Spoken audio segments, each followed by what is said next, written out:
LJ o IG? LJ po. LJ Print Online. LJ.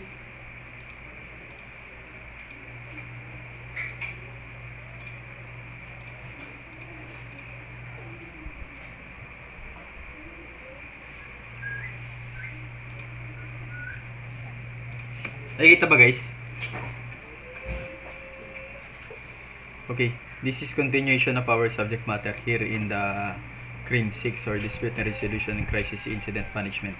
Nakatapos kasi ako sa recording ko guys dun sa sa mga batas RA 9745, RA 9851 9851 and RA 7438 dun sa mga arresting Continuation na lang tayo guys Kung binigyan ko kayo guys na wala ako dun sa sa continuation natin, ibig sabihin may recording ako. Nalagay ko sa YT channel ko, sa YouTube channel ko guys, so that you have reference. And also pag pupunta po kayo doon, make it sure to have an attendance, check your full name and year and section, full name and year and section, para alam ko kung pumunta man lang kayo o nagabalaman lang kayo. Pero like I always said, all quizzes or all midterm examination that I given to you will be in my PPT in modules or notes. Okay? Excuse me. Okay, use of force continuum, Pagdating sa human-based policing rights na tinatawag po natin, we have level. In level 1, officer presence. Kailangan nandun yung mga officer, lalo-lalo ng mga police officer natin, dun sa pinangyarihan ng krimen o pinangyarihan ng insidente na naganap dun sa area. Note guys, the probation or tranture is currently the sole non-lethal weapon used by PNP personnel. The use of OC or pepper spray, taser, and other non-lethal weapon is not yet officially prescribed. Hindi pa daw po binibigyan ng pagkakataon, hindi pa po binibigyan ng chance sa magkaroon tayo ng mga pepper spray, o taser or non-lethal weapon. Yan. Hindi pa po binibigay. Pero sa Amerika, alam ko meron, di ba? Merong merong mga paper spray pagdating sa mata. Talagang nila yan. Pero dito sa ating bansa kasi, once kasi na ginawa mo yan, baka makasuwang ka niya, wala akong nabalitaan na gumamit sila ng paper spray. Pero ewan ko ngayon kung meron na. Okay, level 1, officer presence guys. Physical appearance, professional vary. Kailangan meron sila niyan. Sa level 2, verbal commands, clear and deliberate. Clear and deliberate. Make it notes kasi lalabas yan guys sa mga quiz. Hindi na pwede ko ilabas yan. Level 3, soft techniques. OC comes along and wrist locks. Pagbibigay na ng pagdating sa self-defense, pwede na nilang gamitin. Sa level 4 guys, hard techniques, strikes and takedowns, diba? Yung mga pinapatumba na nila, yung mga lasing na ayaw magpaawat, yung mga taong hindi talaga nagpapaawat, gagamitin ng forces siya sa hanggat maaari. Yan yung hard technique na tinatawag natin. Pero ina-use na talagang kailangan lang nila para i-self-defense yung sarili nila. Pero pag dumating po tayo sa level 5, siyempre ang mga kapulisan po natin, kaya nag-training yan, kaya umahawak ng baril yan, they have a rights to do a firearm and strike to vital areas.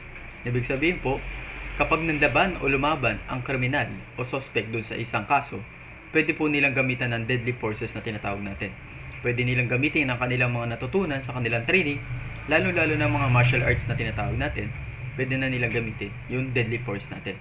Pero unfortunately, dapat ang papatamaan lang nila yung mga vital parts, o mga vital area na tutumba kagad yung kriminal. Pwede sa paa, pwede sa tuhod, para hindi na makakos ng kahit anong gulo o kahit anong masamang gawain, Yan yung karaniwang ginagawa. Okay? Ano ba naman yan? Lalag ako Wait lang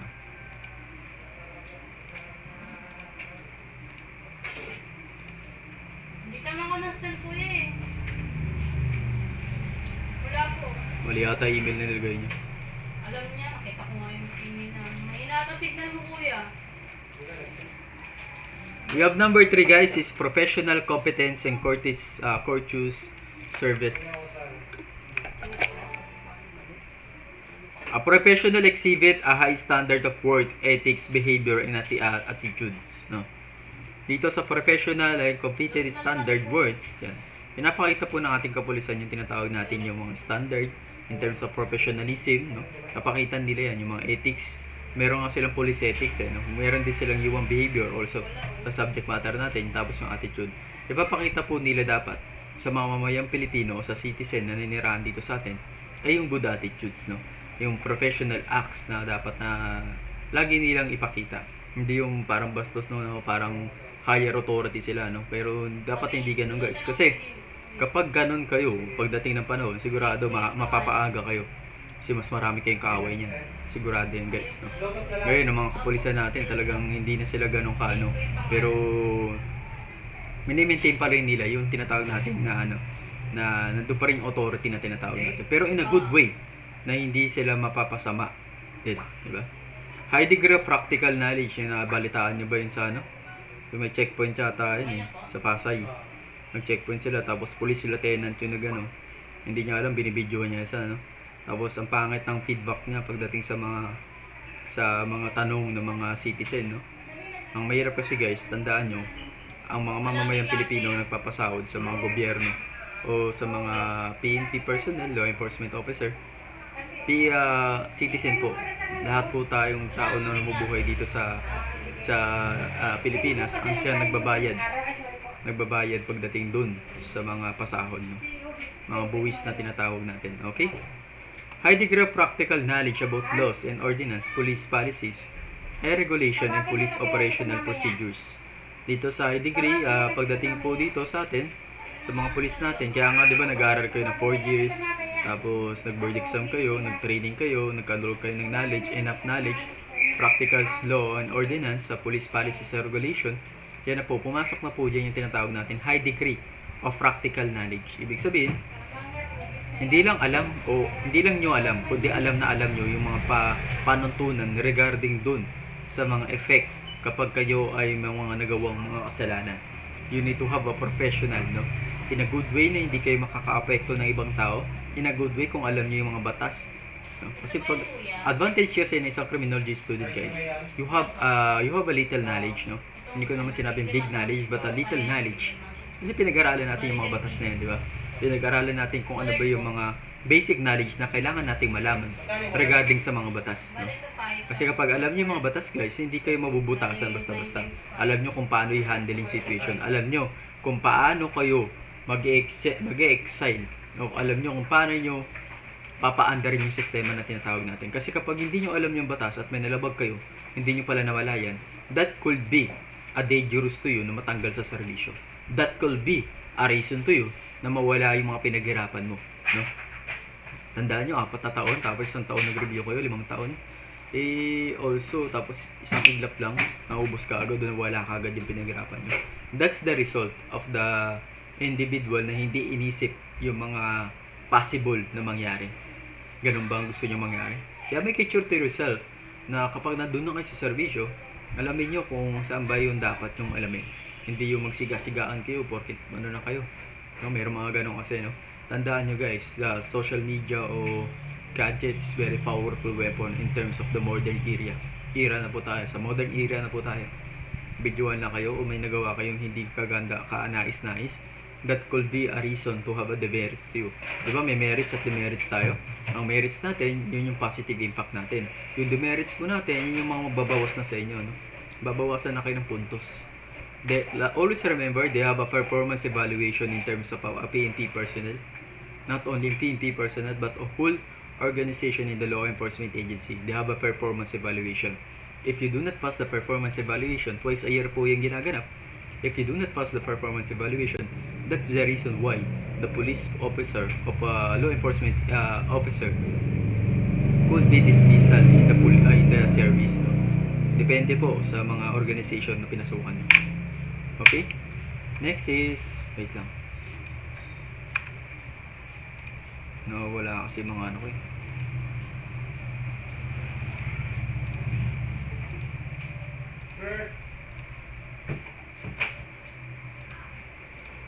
Wait lang po. Naglalag, wait lang, guys, Okay, we are 31 here.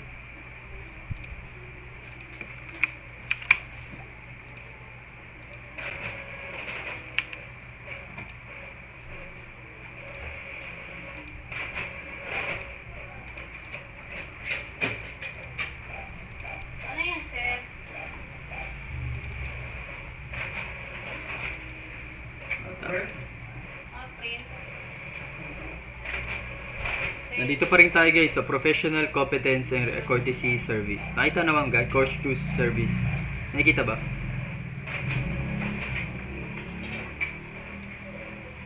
Sa number 3, sa professional and competence courteous service, yan. Must be courteous and considerate towards citizen and other clients who need police assistance. Dapat magkaroon po tayo ng respeto, courtesy, sa mga taong humihingi ng tulong, lalo-lalo na sa mga kapulisan natin, na kayo, future police officer, dapat magkaroon po kayo ng courtesy na tinatawag natin. Dapat nandun yung paggalang, no? Tinanong kayo ng citizen, sir, saan po ba yung bandang ano? Sir, ano po ba pwede namin gawin, no? Dapat yung feedback natin na tinatawag natin, pag isasagot mo yung mga tanong nila in a good way, may mas madaling maintindihan at maunawaan na hindi mo sila, parang hindi mo sila binastos. Kasi pag binastos mo sila, that's the reason why kung bakit hindi nagtitiwala ang ating mga citizen, no? The ideal compliance of citizens to their police should be based on a genuine respect for the police badge and uniform as a symbol of proper legal authority. Karaniwan po talaga minsan ang ating mga citizen dito sa Pilipinas, ang nire-respeto po yung mga nakuyo na perma na talaga kayo, no? Nakikita nila kagad yan, ma-identify kagad nila na, uy, police pala to, kailangan ko i-respeto to, uy, police pala to, yeah, they have authority in the area, no? They have also, yan, that as a sign of respect na binibigay sa inyo. Pero karaniwan, kapag kayo naka-civilian, hindi naman nila alam na police kayo, tapos napaalala kang police, doon lang di lang magkakaroon ng respeto na tinatawag, di ba? Kasi may mga police na naka-civilian, no? Lalo na sa mga intelligence units, madalas sila mag-civilian para makahuli ng kriminal. And also, that's the reason why hindi nila alam kung sino yung re-respeto nila, lalo na sa mga citizen natin.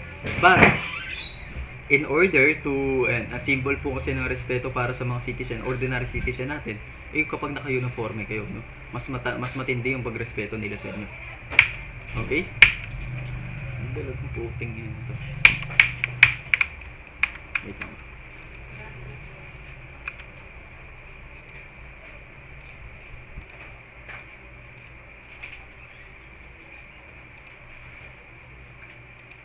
Makikita naman, no, kahit hindi ko i-full screen. Tama ba? Parang hindi na ako mag-lag. Respect for rule of law and civilians. Number 4 guys, nandito na tayo sa number 4. Sa human rights based policing natin. Respect for rule of law and civilian supremacy. All police officer must always remember Article 2 of Section 1 of 1987 Constitutions. The Philippines is a democratic and republic state. Sovereignty resides in the people and all governmental or government authority emanates from them. Sa Section 2 of Article 2 of Section 1 of 1987 Constitution. Dito guys, yung 1987 Constitution, dito po nagsimula yung mga panukala mga batas natin. Dito po yung mga foundation kung bakit meron po tayong tinatawag na human rights, no? Kasi sa Article 2 Section 1, ang sabi po dito, ang Pilipinas po ay isang demokratikong bansa. Republika de Pilipinas o Republika Philippines, Republic of the Philippines, no? Tayo po ay isang demokrasyang bansa na merong karapatang pagpapahayag sa ating gobyerno, malayang pagpapahayag sa ating gobyerno, malayang pagpapahayag ng ating damdamin kung ano ba yung gusto nating malaman o gusto ba nating sabihin sa kanila, di ba? Kaya nga dito sa Pilipinas, we have a vote system na tinatawag natin. We have COMELEC, Commission of COMELEC, di ba? Sa COMELEC, kung saan tayo ay malayang bumoboto, na kung saan tayo ay malayang nagsasabi kung sino bang mamamahala sa ating bansa. We are democratic country. Now, in the democratic country also, nire-respeto po natin ang karapatang pantao dito sa lalo na ng ating mga police officer. Kasi nga, ayun nga, may malayang pagpapahayag, no? Kung ang isang citizen ay hinuli mo at alam niya yung sinasabi nating batas, o alam niya kung ano ba yung sistema na umiiral dito sa ating bansa, that could be a reason why kung bakit sila nagsasabi, parang mali naman ang paghuli mo sa akin, sir. Nasaan yung warrant mo? Invitation lang sinasabi mo sa akin pero wala kang warrant. No? Paano mo handle yung mga ganung bagay? No? Kaya nga tayo demokratikong bansa na kung saan dapat alam mo sa sarili mo kung paano mo i-handle yung situation na ganun. No? How to handle that matter kapag kayo na mismong nasa serbisyo. Okay? Number 5 is a pro-democracy and pro-citizen. Human rights-based policing is democratic and citizen-centered. according dito sa Corden, sinabi nito sa human rights and democratic tayo. And also sa number 5 naman guys, sa atin democratic and citizen centered. Ibig sabihin po, pinapahalagan po natin ang ating pagiging demokratikong bansa at pinapahalagan po natin ang bawat karapatang pantao ng individual dito sa Pilipinas.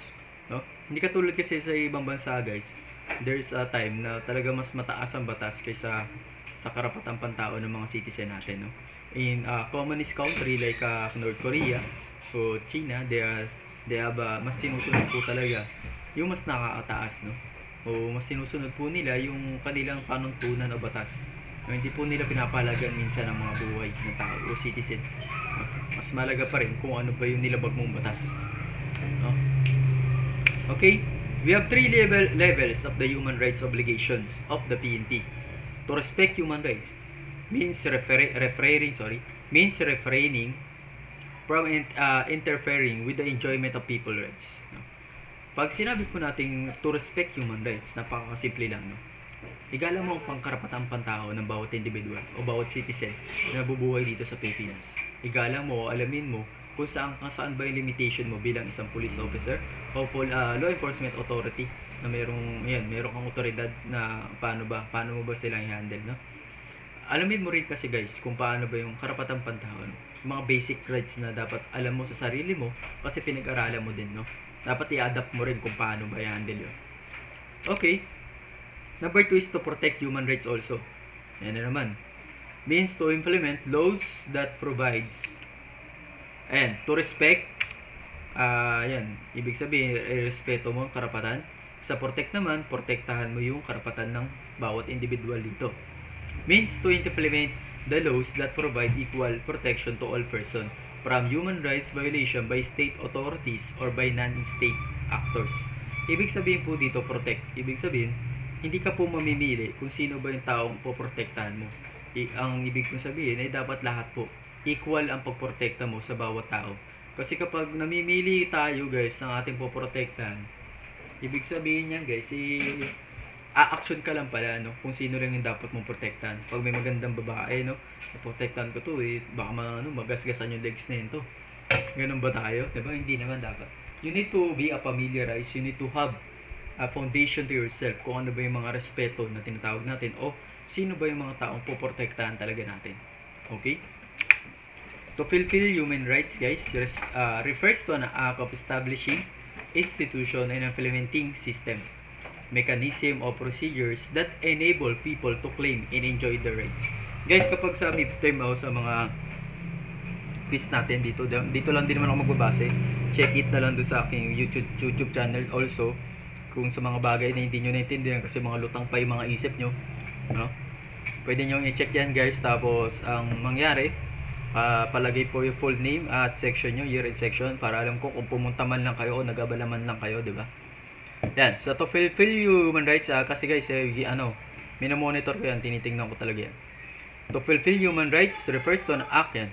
Implementing system guys, ibig sabihin, sa rules and regulation, tapos sa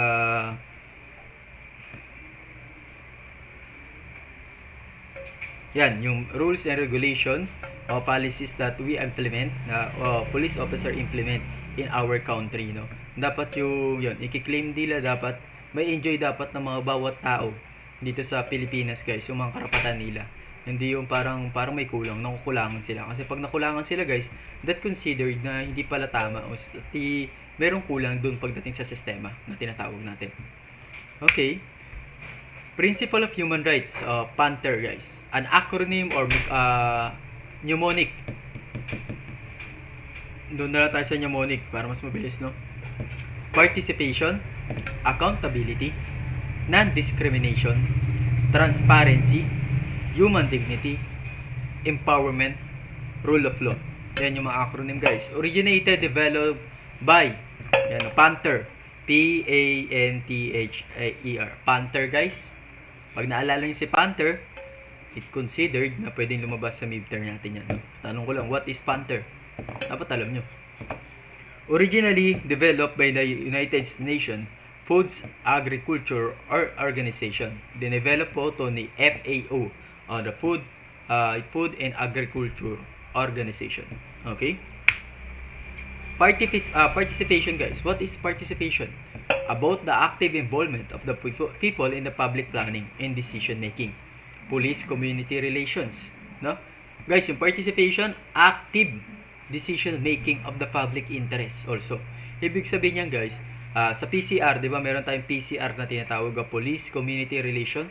We conduct a close participation in the community in order to persuade them na magtiwala sa ating mga kapulisan, no? Despite their having any lapses in the police system, kailangan pa rin magtiwala po ng ating mga kababayan sa ating mga kapulisan para maprotektahan sila. Para nga masabi natin yung ma-maintain yung motto ng ating mga pulis na protect and preserve. Paano nila poprotektahan ang bawat individual o paano nila mapoprotektahan ang mga citizen kung ang mga citizen mismo ay lumalayo sa atin, no? Hindi sila nagtitiwala. Ibig sabihin, kapag lumalayo, yung mga issue natin talagang tumatatak sa isip nila. Ngayon, nandiyan po si participation para turuan tayo o tulungan tayo magkaroon ng police community relations, no? Para mabalik yung tiwala ng komunidad sa mga kapulisan. Okay? We have accountability, guys. The obligation of the police to remain fully accountable to the people, no? The PNP has obligation to the people or claim holders of human rights in terms of conduct and result. Ibig sabihin po ng accountability, lahat po ng mga bagay na ginawa ng ating mga kapulisan, it's either mali o tama, they need to have accountability. Ibig sabihin, they need to accept kung mali man yung nagawa nila. They need to accept also kung tama naman, di ba? It's a good result kung magkataon. Pero always remember, guys, you have an obligation to yourself in terms na kayo na nasa serbisyo. Alam nyo dapat yung accountability o responsibility nyo sa sarili nyo na tinatawag natin, di ba? Non-discrimination. Napakadaling intindihin, guys. Providing police service to all person without any bias or prejudice. Huwag po tayong magbase o huwag po tayong mahusga ng tao based lang sa itsura niya, based lang sa pangangatawa niya, based lang dun sa lagi siyang dilat na dilat yung mata niya, no? Pagkamala mo kagad adik, no? Based na payat siya, no? O based sa physical characteristic ng tao. You don't need to discriminate a person, no? Huwag kang magdi-discriminate. Kaya nga nagkaroon ng non-discrimination. Kasi kapag nagkaroon ng discrimination pa doon sa bagay na yun, ibig sabihin, guys, kapag ikaw pala pulis, uhusgahan mo kagad ng tao. Ito, criminal to. Tandaan nyo, guys, you cannot consider a person a criminal if he or she not found guilty. You can consider the suspect or suspect to the event that actually happened in the area, but you cannot consider as a criminal. No, tandaan nyo, magkaiba po ang criminal, magkaiba rin ang suspect. Sa criminal, nakapatunayan na ng Korte Suprema na found guilty na siya, no? Nagkaroon na ng proper procedure. Magkaiba na naman yung accused din, di ba? Sa accused, ongoing trial pa lang siya. Ibig sabihin, the person, if you calling a person a criminal, parang mali naman, no? Magkakaiba po ng acronym, meaning, di ba? Dapat alam niyo sa sarili niyo. Kasi alam ko pinag-aralan niyo sa CJS yan, no? Criminal Justice System natin. Okay, we have transparency. As much as practicable and without risk to national security or public safety, allows the public to gain access to policies, plans, documents, rules and regulation, and other information that affects their safety and security and well-being. We need to be of transparency, no? Parang parehas po siya ni non-discrimination, pero dito sa transparency, dapat alamin po natin yung tinatawag natin yung hindi lang po tayo magbe-base sa mga nakita lang kagad natin. We need to balance, no? Magkaroon tayo ng transparency kung sino ba yung tama, sino ba yung mali, no? Kasi hindi ka pwedeng mag-judge kagad, no? Papasok kasi yung discretion na tinatawag natin, guys, no? Pag sinabi po natin discretion, this the people, what is right from wrong. You know, dapat sa sarili mo, you have a discretion to yourself. Kung mali o tama yung gagawin mo. Dito sa transparency natin, guys, papasok din po yan. You need to balance kung sino ba yung tama o mali sa tao na yun. O mali sa pagkakataon na yun. Kasi hindi ka pwede kagad mag-judge, guys, na ito mali ito. Mali kagad, wala kang sapat na ebidensya o wala kang supporting documents o supporting evidence that the person is mali talaga. And also, the risk kasi, guys, kapag dating sa national security o sa public safety ng ating mga citizen, kung kayo ay padalos-dalos o hindi nyo talaga naisip yung mga bagay na yan, Kailangan kasi lahat ng bagay, they have a proper documents, they have a proper evidence na nagpapatunay na ikaw ay tamang investigador para sa kaso na yun. Kasi kapag nagkataon guys na hindi mo alam yung transparency na tinatawag natin, that will be effect to the entire police station, no? Not organization. Kasi nga tandaan nyo guys, ang pagkakamali ng isa hindi naman pagkakamali ng lahat. Diba? Yung nagkamali ngayon, naalala nyo maraming namatay because sa police, mga police natin, no? Naabuso ang kapangyarihan nila. Yung sa isa sa Tarlac, no? 2 mag-inang namatay. Yung isa galasing binaril yung isang kapitbahay niya. Yung isa naman, 'di ba? Maraming issue, 'di ba? Kaya nga napaka big helpful po ng ating mga social media o camera pagdating sa mga bagay na 'yan. Kaya mas napadali tuloy yung trabaho ng ating mga napadali ang kanilang pag-iimbestiga kasi mas may ebidensya pong nagaganap, no? Okay. We have human dignity, guys. The PNP values the inherent and immutable dignity of every person at all times without exception. Yes guys. We need to respect the dignity of human dignity of our people. Dapat alam po natin kung saan lang po tayo. Hindi yung values and inherent immutable. Dapat hindi po natin masira yung dignidad ng isang tao sa lahat ng pagkakataon, no?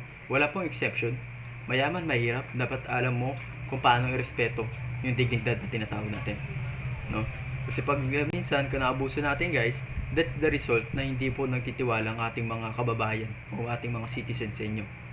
Okay, we have empowerment guys, the acknowledgement and full respect for people's capacity to think and act freely for and or their own behalf for the purpose of identifying solution to problems. Yan guys, dito sa empowerment na tinatawag natin, you have full respect also that the peoples. No, lahat po ng tao dito sa bansa natin, even the ordinary citizen in our country, they have a capability to have to think or act freely, no, for their own behalf. Meron po silang pag-iisip na kaya nilang isipin ng mga bagay, no, sa sarili lang nila. Pag hinuli mo sila, dapat alam mo yung respeto na tinatawag natin. You have a full respect na acknowledge nila na meron silang pagkakamali. Huwag mo agad silang pahiyain sa maraming tao na ito ganyan, no? Pag inadmit na nila guys, sige sir, sasama na ako na maayos. Huwag na agad yung sumama ka na maayos, kundi pasabugin ko yung bungo mo. Huwag ganun guys, no? You need to have a full respect also. If they acknowledge what they're wrong, if they acknowledge what they need to acknowledge, kung meron mang pagkakamali, tapos ikaw police officer maangas ka sinabihan mo pa, dahil mo nang pinatay, no? Tapusin kaya kita ngayon dito ng mga ganung bagay. Nako, mahirap yun guys, no? You need to have a balance to yourself. You have a full respect to the other people also. We have a rule of law guys. The observance of the principle and values of justice, equity, fairness, and impartiality in all police policies, plans, decision, procedures, and all the other action related to law enforcement and public safety. Pag sinabi po natin ganyan sa rule of law, lahat po ng bagay na nabanggit natin, simula sa FANTER, participation, accountability, non-discrimination, transparency, human dignity, empowerment, and also our rule of law. Lahat po yan nagbase doon sa mga batas. We need to have justice, equity, fairness, impartiality, police policies, plans. We need to understand, no, our rule of law. Kasi minsan guys, kapag hindi nyo alam ang batas na pinapairal nyo, o hindi nyo alam mismo sa sarili nyo kung ano mga batas na labag ng ibang tao, o mga taong inaresto ninyo, that considered that you are not fit to work, no? Hindi ka po perfecto para sa trabaho mo. Kasi hindi mo alam yung sistema na tinatawag, o hindi mo alam yung mga batas na nalabag ng isang tao o individual. You need to have a familiarize, you need to yourself, no, in order to have a successful gain or status in your life. Enough knowledge about our law, of our rule of law in our country, no? Kasi guys, kapag hindi po natin alam yan, that could be a dangerous for you also, no? Kasi ikaw minsan hinusgahan mo kagad ng tao na wala naman talagang kasalanan, inuli mo basta-basta. That's a result of ignorance, no? Tandaan nyo guys, the always remember, yung think before you act, no? Isipin mo mabuti bago ka umaksyon. I know that marami kasi mga aspeto pagdating sa ganyang bagay. you need to have a chain of command. Diba? Meron po tayong tinatawag na kapag hindi mo po sinunod yung pinuno mo, magkakaroon po ng agarang aksyon, no? Parang tawag yan, disobedience in the authority pag nagkataon. Pwede disobedience to higher rank pag nagkataon din. Pwedeng ikaso sa yan pag ikaw ay police officer. But also remember guys that may mga bagay kasi na parang hirap intindihin o mahirap sundin.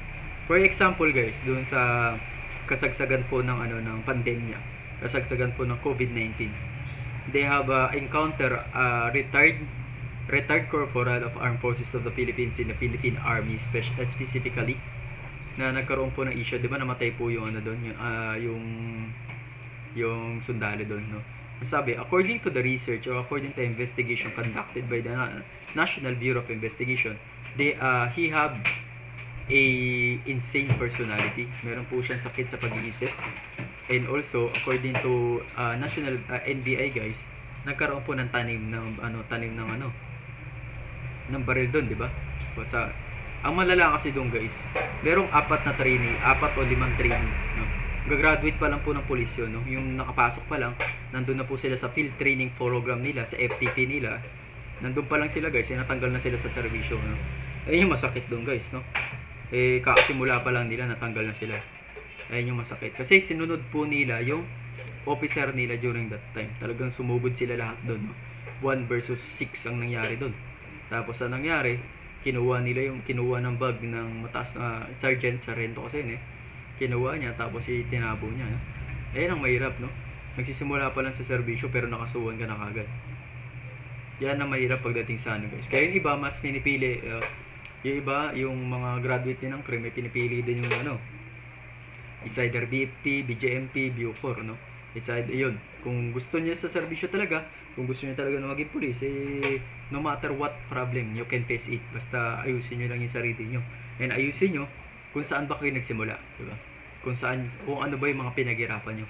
Tandaan niyo guys, lahat ng pinaghirapan niyo, madaling mawala yan. Basta magkamali lang kayo ng isa. Di ba nga sa 10 tama na, sa siyam na tama na ginawa mo sa buong buhay mo, kung ikaw ay pulis na guys, o ikaw ay pumasok na sa serbisyo, isang pagkakamali yan, mawawala lahat yan, no? Yan yung mahirap dito sa atin sa pagdating sa serbisyo. Okay, that's the end of discussion for this matter. I hope you understand well, and I hope may nakuha po tayong aral sa aking mga pinagsasabi sa inyo. Okay, pa-open cam.